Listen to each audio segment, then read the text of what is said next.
This is a message for Rishi Sunak and Starmer.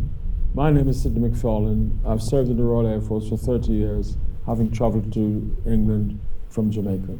We left Kingston in June '55 and travelled to the continent of Europe, arriving in Dover.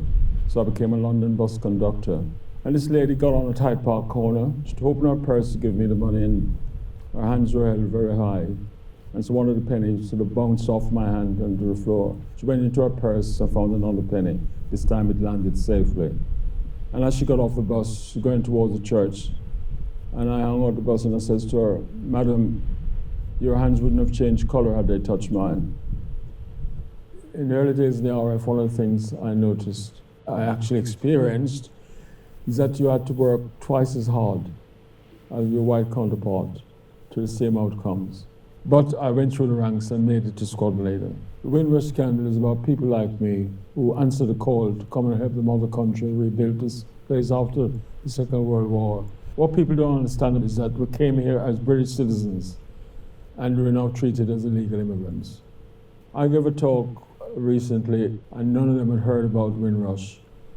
And one of the ladies who did hear about it thought it was all done and settled.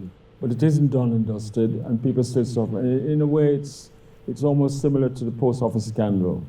It's as though the Home Office is waiting for people to die out. Because it's been dragged out so much, we're losing people.